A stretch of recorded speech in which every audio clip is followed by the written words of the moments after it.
नमस्कार, Haribhoomi news bulletin में आपका स्वागत है। आज 23 अप्रैल 2025 को वैशाख माह के कृष्ण पक्ष की 10वीं तिथि है। राहु काल दोपहर 12:25 से दोपहर 2:02 तक रहेगा।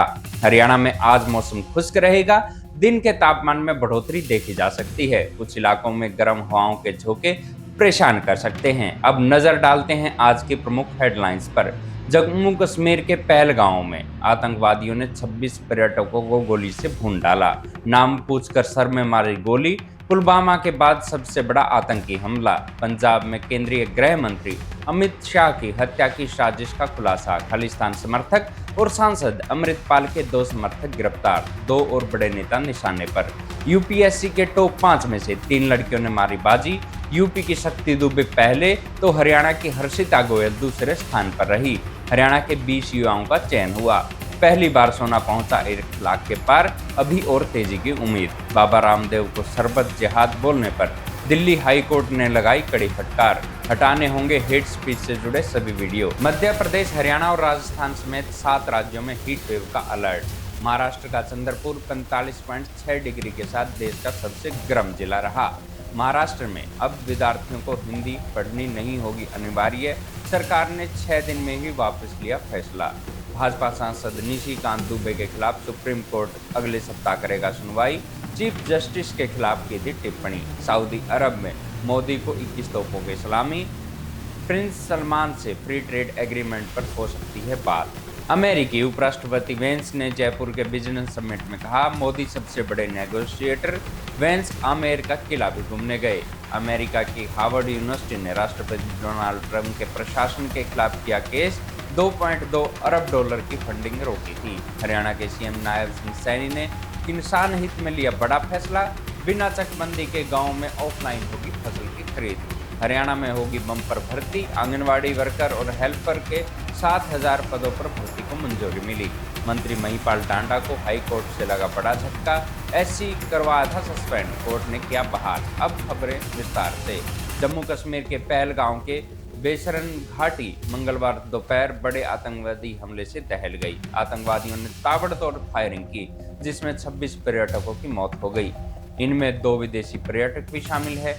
आतंकियों ने सबसे पहले एक टूरिस्ट का नाम पूछकर उसके बाद उसके सर में गोली मार दी। वहां मौजूद अन्य पर्यटकों पर भी फायरिंग करते हुए भाग निकले। हमले की जिम्मेदारी लश्कर-ए-तोयबा ने ली है। ये 2019 के पुलवामा हमले के बाद देश पर सबसे बड़ा आतंकी हमला है। पीएम नरेंद्र मोदी ने सऊदी अरब के दौरे के दौरान ही आतंकवादी हमले की कड़ी निंदा की। उनके कहने पर गृह मंत्री अमित शाह श्रीनगर पहुंचकर हालात का जायजा ले रहे हैं। रक्षा मंत्री राजनाथ सिंह ने भी सेना प्रमुख भूपेंद्र द्विवेदी से बातचीत कर आरोपियों को जल्द पकड़ने के निर्देश दिए हैं। ये हमला ऐसे समय में हुआ है जब 3 जुलाई से अमरनाथ यात्रा शुरू होनी है। यात्रा के लिए पहलगाम रूट सबसे अहम है। वहीं आतंकवादियों से जुड़ी एक और खबर पंजाब से। पंजाब में केंद्रीय गृह मंत्री अमित शाह की हत्या की साजिश का खुलासा हुआ है। पंजाब पुलिस का दावा है कि खालिस्तान समर्थक और सांसद अमृतपाल के समर्थक हमले की तैयारी कर रहे थे। उनके व्हाट्सएप ग्रुप की चैट लीक होने से इस साजिश का खुलासा हो गया। उनकी हिट लिस्ट में केंद्रीय राज्य मंत्री नवनीत बिट्टू और अकाली नेता व पूर्व मंत्री विक्रम सिंह मजीठिया भी थे। अमृतपाल के समर्थक उस पर राष्ट्रीय सुरक्षा एक्ट एनएसए की अवधि 1 साल बढ़ाए जाने से गुस्से में है। खडूर साहिब से सांसद अमृतपाल को असम की डिब्रूगढ़ जेल में रखा गया है। पुलिस ने अमृतपाल के 20 से 30 समर्थकों को गिरफ्तार कर मोगा में एफआईआर दर्ज कर ली है। 2 समर्थकों को गिरफ्तार किया गया है। एक आरोपी लुधियाना से है और दूसरा मोगा से। अब खबर देश के सबसे बड़े एग्जाम यूपीएससी की। यूपीएससी ने सिविल सर्विस एग्जाम 2024 का फाइनल रिजल्ट जारी किया है। यूपी के प्रयागराज की शक्ति दुबे ऑल इंडिया टॉपर बनी, तो हरियाणा की हर्षिता गोयल दूसरे नंबर पर आई। टॉप 5 में से 3 लड़कियां हैं। कुल 1009 उम्मीदवार सफल हुए, जिसमें से 725 पुरुष और 284 महिलाएं हैं। 16 जून को ये परीक्षा 5,83,213 उम्मीदवारों ने दी थी। टॉप शक्ति दुबे ने इलाहाबाद यूनिवर्सिटी से बायोकेमिस्ट्री में ग्रेजुएशन की है। ये उनका 5वां अटेम्प्ट था। वहीं दूसरे नंबर पर रही हर्षिता गोयल, मूल रूप से हरियाणा के हिसार से है। उनका परिवार कई सालों से अब गुजरात के बड़ोदरा में रह रहा है। पेशे से हर्षिता एक सीए हैं। वहीं यूपीएससी में हरियाणा की बात करें तो प्रदेश के 20 युवाओं ने सफलता हासिल की है। इनमें 8 लड़कियां और 12 लड़के हैं। टॉप 10 में 2 हरियाणा से है। हिसार में जन्मे हर्षिता गोयल के अलावा झज्जर के आदित्य विक्रम अग्रवाल ने 9वीं रैंक हासिल की है। पानीपत की under training HCS Shivani Panchal भी 53 रैंक लेकर आई है। तो कैथल के BDPO ने भी एग्जाम क्लियर किया है। अब खबर सोने की। सोने के दामों ने अब तक के सारे रिकॉर्ड तोड़ दिए हैं। सोना ऑल टाइम हाई पर 1 लाख रुपए से पार कर गया। इस साल 1 जनवरी से अब तक यानी 112 दिनों में ही 10 ग्राम 24 कैरेट सोने का दाम 23,838 रुपये बढ़ चुका है। चांदी का दाम भी 9,883 रुपये बढ़कर 95,900 रुपये पर पहुंच गया है। अमेरिका और चीन के बीच बढ़ते ट्रेड वॉर और मंदी की आशंकाओं के कारण इस साल सोना 1,10,000 रुपए तक जा सकता है। अब बड़ी खबर दिल्ली हाई कोर्ट से। बाबा रामदेव के सरबत जिहाद पर दिल्ली हाई कोर्ट ने कड़ी नाराजगी जाहिर की है। जस्टिस अमित बंसल ने कहा कि ये बयान माफी लायक नहीं है। इसने कोर्ट की अंतरात्मा चोट दी है। कोर्ट ने फटकार के बाद पतंजलि के फाउंडर बाबा रामदेव ने कहा कि हम ऐसे वीडियो हटा लेंगे जिसमें धार्मिक टिप्पणियां की गई है। कोर्ट ने रामदेव को एफिडेविट दाखिल करने का भी आदेश दिया। बाबा रामदेव ने 3 अप्रैल को पतंजलि के शरबत की लॉन्चिंग की थी। उन्होंने सोशल मीडिया प्लेटफॉर्म एक्स पर कहा था कि एक कंपनी शरबत बनाती है, उससे जो पैसा मिलता है उससे मदरसे और मस्जिदें बनती है। बाबा रामदेव ने कहा कि जैसे लव जिहाद, वोट जिहाद चल रहा है, वैसे ही शरबत जिहाद भी चल रहा है। इसके खिलाफ रूह अफ़ज़ा शरबत बनाने वाली कंपनी हमदर्द ने दिल्ली में हाई कोर्ट में याचिका दाखिल की थी। अब बात करते हैं मौसम की। मौसम विभाग ने मध्य प्रदेश, राजस्थान और हरियाणा सहित 7 राज्यों में हीट वेव का अलर्ट जारी किया है। 3 से 4 दिन में तापमान में 2 से 3 डिग्री तक की बढ़ोतरी हो सकती है। अभी महाराष्ट्र का चंद्रपुर 45.6 डिग्री सेल्सियस के साथ देश का सबसे गर्म जिला रहा। वहीं हरियाणा में भी मौसम खुश्क बना हुआ है। 24 घंटे में औसतन अधिकतम तापमान में 0.6 डिग्री की बढ़ोतरी हुई है। ये सामान्य से 1.9 डिग्री सेल्सियस ऊपर है। राज्य में सबसे अधिक तापमान 42 डिग्री सेल्सियस रोहतक में दर्ज किया गया। हरियाणा के 13 जिलों में हीट वेव का असर दिखाई दे रहा है। IMD की ओर से पूर्वानुमान में सिरसा, हिसार, फतेहाबाद, भिवानी, चरखी दादरी, महेंद्रगढ़, रेवाड़ी, गुरुग्राम, नूंह, झज्जर, रोहतक, पलवल और फरीदाबाद में हीट वेव का असर दिखाई देगा। अब खबर महाराष्ट्र से। महाराष्ट्र में स्कूली पढ़ाई के लिए अब हिंदी अनिवार्य भाषा नहीं होगी। राज्य सरकार ने हिंदी को तीसरी अनिवार्य भाषा बनाने का निर्णय 6 दिन में ही वापस ले लिया। शिक्षा मंत्री ने कहा कि मराठी अनिवार्य होगी, अंग्रेजी दूसरी भाषा और तीसरी भाषा वैकल्पिक होगी। 6 दिन पहले महाराष्ट्र में 1ली से 5वीं तक के स्टूडेंट्स के लिए तीसरी भाषा के तौर पर हिंदी अनिवार्य की गई थी। अब बात करते हैं सुप्रीम कोर्ट पर की गई टिप्पणी मामले की। सुप्रीम कोर्ट मंगलवार को भाजपा सांसद निशिकांत दुबे के खिलाफ दायर याचिका पर सुनवाई को तैयार हो गया है। कोर्ट ने सुनवाई के लिए याचिका अगले सप्ताह लिस्ट करने को कहा है।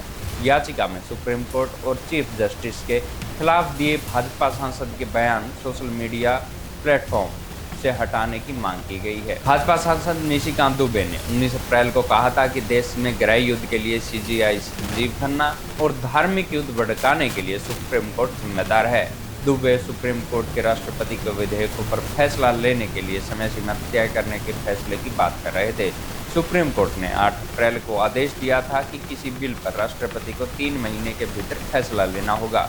पूर्व IPS अमिताभ ठाकुर ने 20 अप्रैल को दुबे के खिलाफ याचिका दायर की थी। खबर प्रधानमंत्री नरेंद्र मोदी के सऊदी अरब दौरे की। प्रधानमंत्री नरेंद्र मोदी मंगलवार को 2 दिन के सऊदी अरब दौरे पर पहुंच गए हैं। सऊदी अरब पहुंचने पर उन्हें 21 तोपों की सलामी दी गई। PM के तीसरे कार्यकाल में ये पहली सऊदी अरब यात्रा है। क्राउन प्रिंस मोहम्मद बिन सलमान ने PM मोदी को सऊदी आने के लिए न्योता दिया था। दोनों नेताओं के बीच योग, मीडिया, मनोरंजन और खेल को लेकर MOU साइन हो सकते हैं। वहीं फ्री ट्रेड एग्रीमेंट पर भी चर्चा हो सकती है। मोदी अब सऊदी अरब की एक फैक्ट्री में भारतीय मजदूरों से मिलेंगे। सऊदी अरब में करीब 27 लाख भारतीय काम करते हैं। अब खबर अमेरिकी उपराष्ट्रपति JD वेंस के भारत दौरे की। JD वेंस ने मंगलवार को जयपुर में एक बिजनेस समिट को संबोधित किया। उन्होंने कहा कि भारत में मेरी पत्नी उषा मुझसे बड़ी सेलिब्रिटी है। मैं कई देशों में गया हूं और पहली बार भारत आया हूं। अन्य देशों में निरसता लगती है, लेकिन भारत में जीवंतता महसूस होती है। वेंस ने कहा कि मोदी एक टफ नेगोशिएटर हैं और भारत की इंडस्ट्री के लिए लड़ते हैं। ये मैंने कई बार देखा है। वेंस मंगलवार को सुबह पत्नी उषा और 3 बच्चों के साथ जयपुर के आमेर किले को देखने के लिए भी गए। प्रिंस भारत के 4 दिवसीय दौरे पर हैं। अब खबर अमेरिका से। अमेरिका की हार्वर्ड यूनिवर्सिटी राष्ट्रपति डोनाल्ड ट्रंप के प्रशासन के खिलाफ कोर्ट पहुंच गई है। यूनिवर्सिटी ने आरोप लगाया कि ट्रंप सरकार यूनिवर्सिटी पर राजनीतिक दबाव बनाकर शैक्षणिक कामकाज पर कंट्रोल करना चाहती है। ये यूनिवर्सिटी के संवैधानिक अधिकारों का उल्लंघन है। दरअसल ट्रंप प्रशासन ने हार्वर्ड की 2.2 अरब डॉलर फंडिंग पर रोक लगा दी है। साथ ही विश्वविद्यालय से मांग की है कि वो अक्टूबर 2023 के बाद कैंपस में हुई यहूदी विरोधी घटनाओं पर बनी रिपोर्ट और ड्राफ्ट सरकार को सौंपे। अब खबरें हरियाणा से। हरियाणा के मुख्यमंत्री नायब सिंह सैनी ने किसान हित में एक बड़ा फैसला लिया है। उन्होंने कहा कि जिन गांवों में अब तक चकबंदी नहीं हुई है, उन गांवों के किसानों की फसल मेरा ब्यौरा पोर्टल की बजाय अब ऑफलाइन खरीदी जाएगी। मुख्यमंत्री ने खाद्य नागरिक आपूर्ति और उपभोक्ता मामले के विभाग की समीक्षा बैठक में ये निर्देश दिए। वहीं उन्होंने कहा है कि उज्ज्वला स्कीम और बीपीएल परिवारों का डेटा घर घर जाकर वेरीफाई किया जाएगा। सीएम नायब सैनी ने मंगलवार को एक और बड़ा ऐलान किया। सीएम ने आंगनबाड़ी वर्कर और हेल्पर के खाली पड़े 7005 पदों को भरने की मंजूरी दे दी है। जल्द ही इसकी प्रक्रिया शुरू हो जाएगी। महिला एवं बाल विकास विभाग के आंगनबाड़ी वर्करों और हेल्परों के खाली पदों को भरने का प्रस्ताव विभाग के पास काफी समय से विचाराधीन था, लेकिन भारत सरकार के अगस्त 2022 के दिशा निर्देशों के मद्देनजर प्रक्रिया अटकी रही। अब सरकार इसे शुरू करने जा रही है। हालांकि ये फैसला नहीं हुआ है कि ये भर्ती जिला स्तर पर होगी या प्रदेश स्तर पर। वहीं हरियाणा में पिछले दिनों हुई भर्ती के दौरान 777 डॉक्टरों में से 531 डॉक्टरों ने ही ज्वाइन किया था। वेटिंग लिस्ट में बचे हुए डॉक्टरों को अब मौका दिया जाएगा। जल्द ही ये डॉक्टर ज्वाइन करेंगे। अब बात करते हैं मंत्री महिपाल टांडा की जींद के एससी से हुए विवाद की।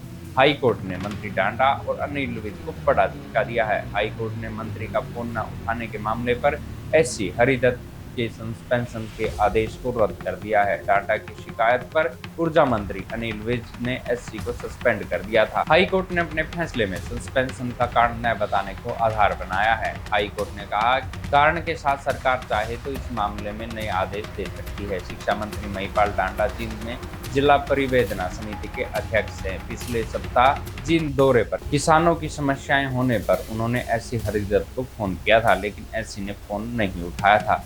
ऐसी ही खबरों से जुड़े रहने के लिए देखते रहिए हरिभूमि टीवी। और अगर खबरों को विस्तार से जानना है तो हरिभूमि अखबार पढ़ें या हरिभूमि की वेबसाइट पर जाएं।